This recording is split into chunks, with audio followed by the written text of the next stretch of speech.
They told us it was finished. They claimed the hotel tape was the end. But what transpired in that courtroom, nobody was prepared for. Chrissy didn't weep. She didn't deny. She looked the judge directly in the eyes and spoke the words that made the whole room stop breathing. It wasn't a one-time occurrence. I was in love with Camron. Jim didn't flinch, didn't move, simply gazed at her like he was witnessing a stranger wear his fiance's flesh. Mama Jones yelled.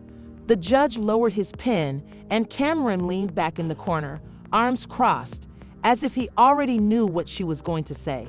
It wasn't a leak. It wasn't reality TV. It was a bomb, and Chrissy pulled the pin herself. There were no cameras, scripts, or what happened next. 2 additional clips, a sealed email conversation, and a voicemail. Chrissy begs Mona Scott to remove the film, but it's too late since the truth isn't just out.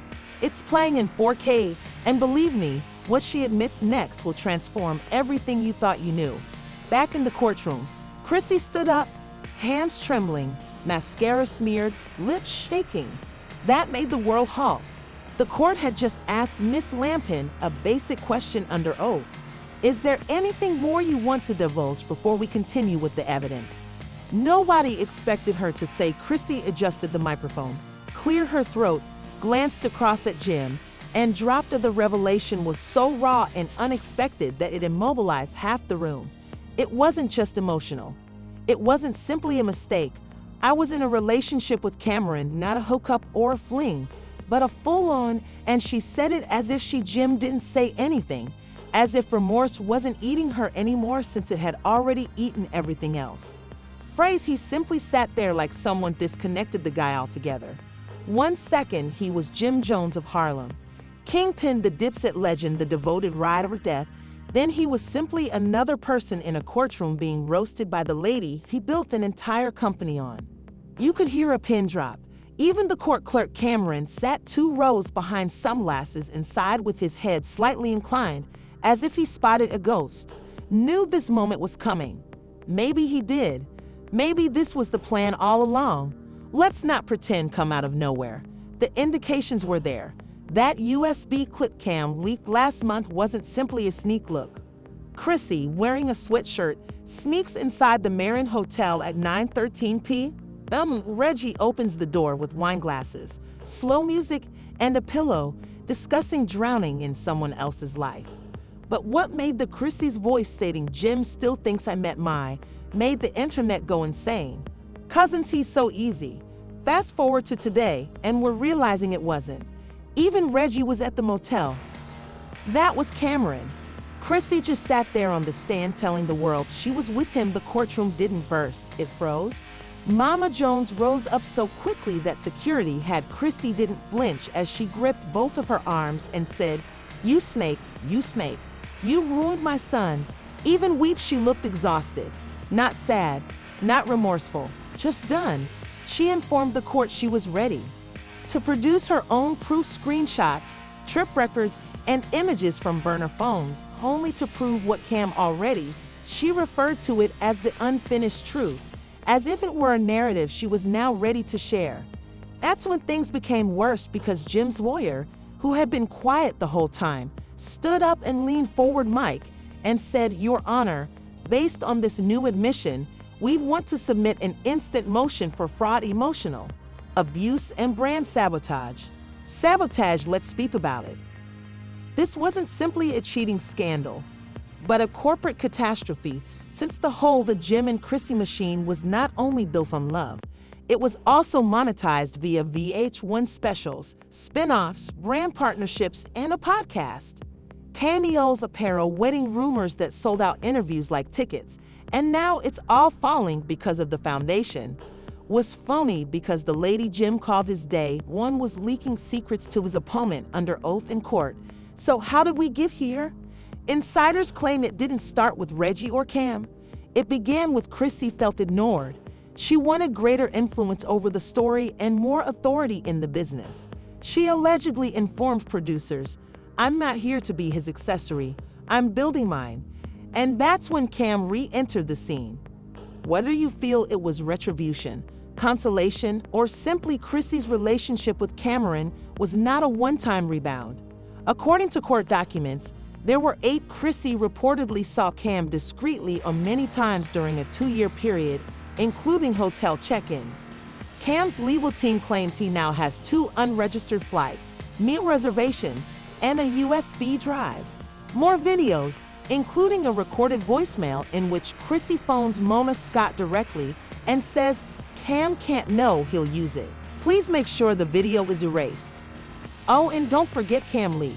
So you're undoubtedly wondering, where's Jim in all this? He hasn't. Hardly a word publicly, but within the courtroom, his silence was deafening.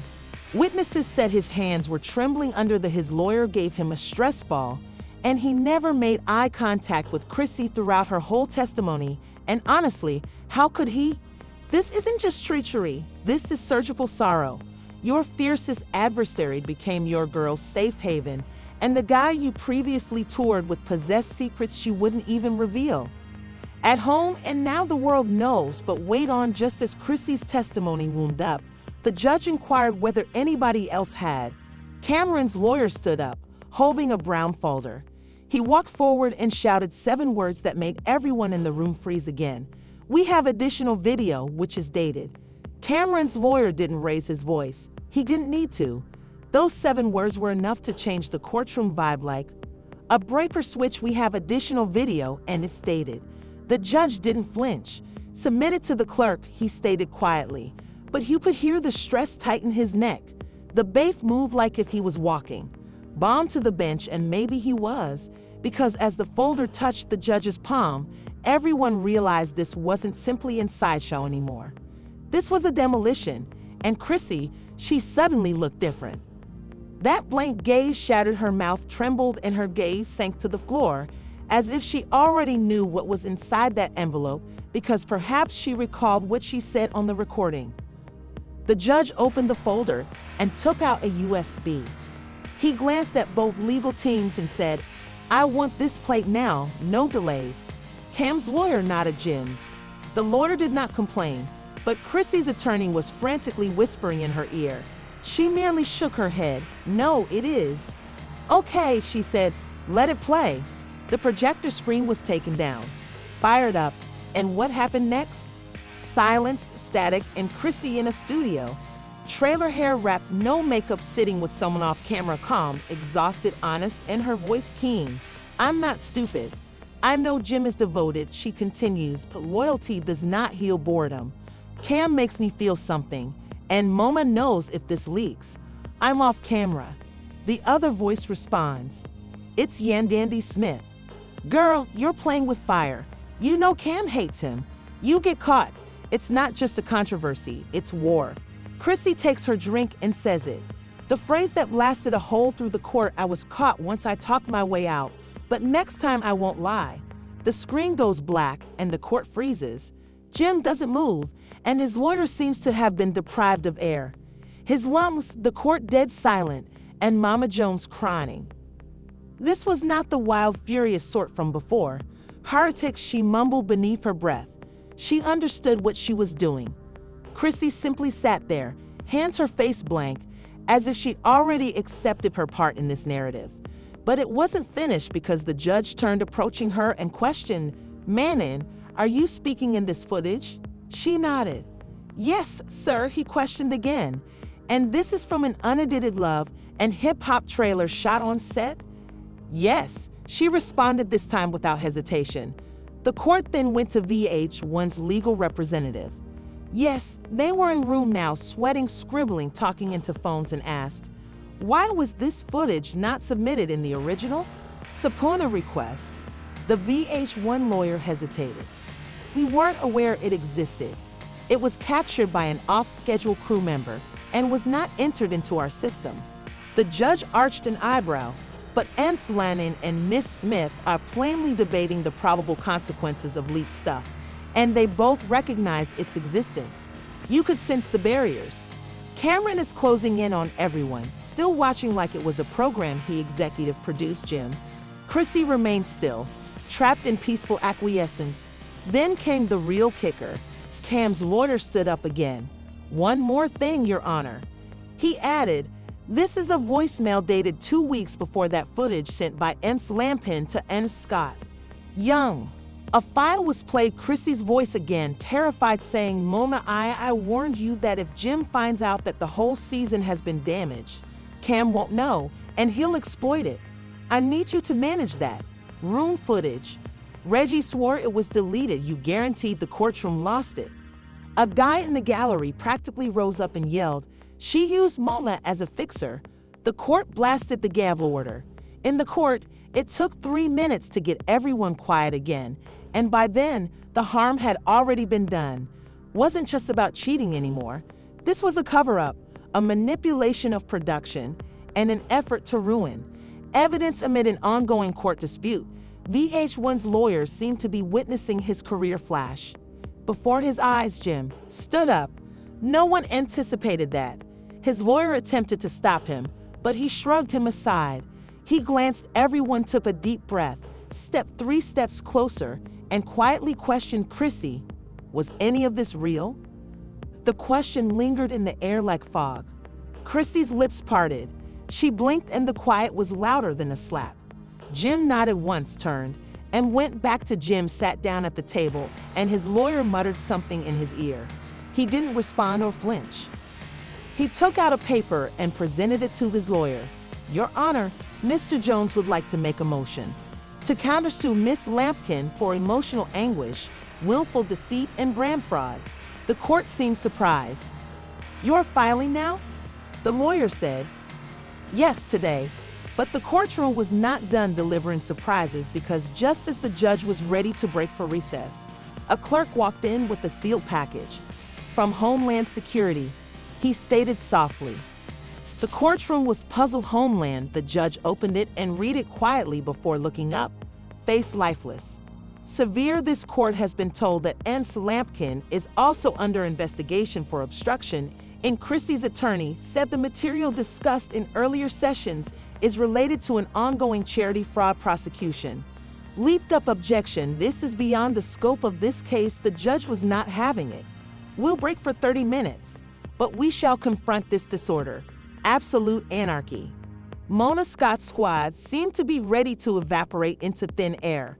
VH1, they began gathering documents as if they were ready to be subpoenaed themselves, and Cam just grinned, since it wasn't about Jim anymore. This was the slow-motion explosion of a whole company, one confession at a time, and that brown folder with additional footage inscribed on it. It was still not empty, because, as the judge stood, Cam's lawyer handed over one more item, a text log from a burner phone registered to Reggie. In the last sentence on the page, she wrote, "If the tape drops, she'll deny it, but I'm done protecting her. Let Cam have it." People did not leave the courtroom during break, and 30 minutes seemed like 3 hours. They paced, murmured, and gazed at Chrissy like she was a reality television villain who had just come out of the screen. In actual life, Jim Jones did not look at anybody, neither the judge, the media, or even Mama Jones, who sat behind him. She clutched a tissue like it was the final danger to her sanity. But Cam didn't blink, move, or talk. He simply sat there. Was a cold silence, as if he knew the credits were going to roll and his name would be the final one on the screen. When court reopened, the tension was so dense that it seemed like sound couldn't travel. The judge returned and laid down his paperwork and wasted no time. Court will now evaluate the last item filed, the text log seized from a burner phone. Linked with the guy called Reggie, he read from the paper slowly. She responded, "If the clip drops, she will deny it. But I'm done defending her. Let Cam have it. Let them all burn." Then came the second message, which the internet hadn't. One Chrissy believed would remain buried forever. "She manipulated me to make Jim jealous. She said Dipset was over. She wanted to feel strong for once. Cam treated her like a queen, and I was simply the cover." Mama Jones broke down again, sobbing under her breath, "Oh my God." And Chrissy remained silent. No tears, no outcry, no denial. The judge stared at Manon. "Are you aware of these messages?" She nodded once. "I am." "Now, do you dispute their content?" She hesitated, closed her eyes, and then murmured, "No." That's when Jim's lawyer rose again. "Your Honor, with your permission, we would also want to send a contract signed by both Mr. Jones and Miss Lannon outlining the co-ownership of their future Netflix documentary series. This contract contains brand ownership requirements, emotional portrayal terms, and exclusivity criteria that we now feel were breached. That contract was genuine if Chrissy breached conditions while taping a program supposed to be about their lifelong love. So this wasn't just emotional warfare, but legal sabotage."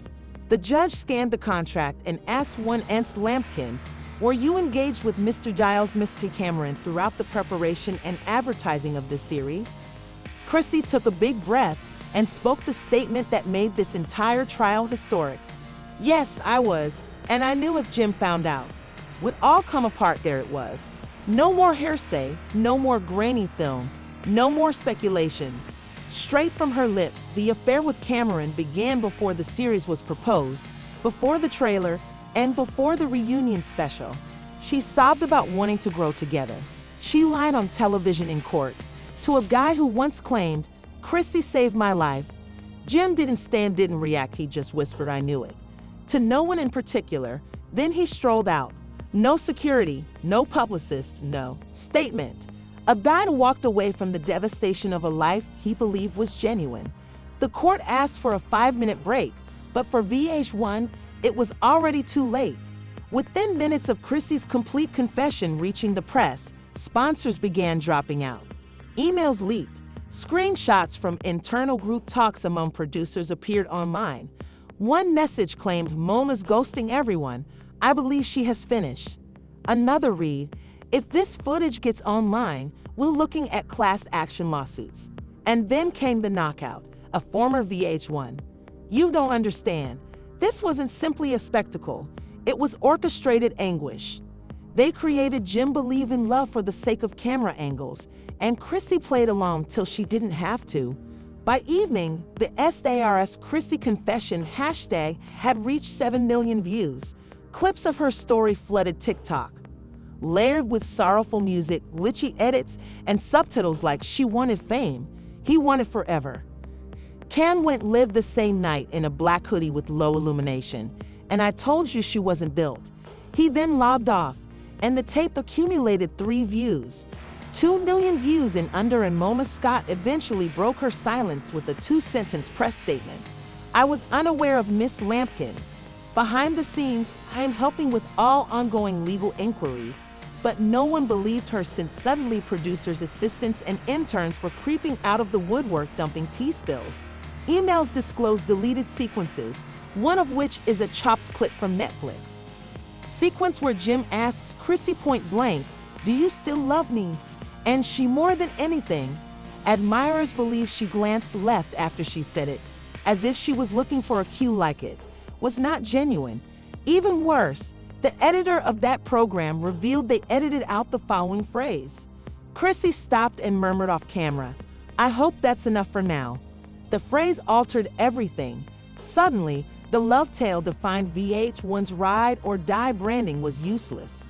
Jim has allegedly spoken a well-edited falsehood, was entirely down. His team released a remark indicating that he is not offering interviews, he focuses on healing, therapy, and conserving what is left of Chrissy. Has been at peace.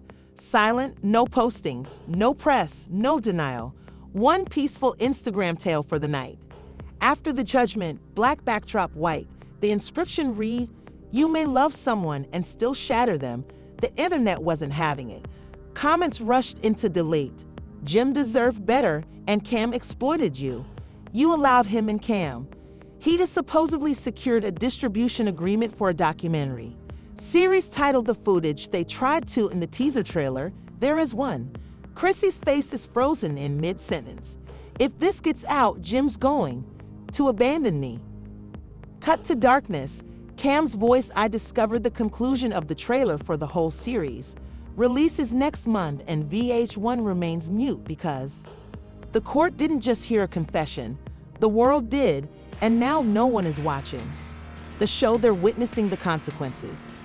The last remaining question was is it ever real? Because in the end, No reality TV shows may write this kind of heartache. No producer can rescue you. From receipts, the narrative is finished. The brand is gone. And the truth is out now. Forever.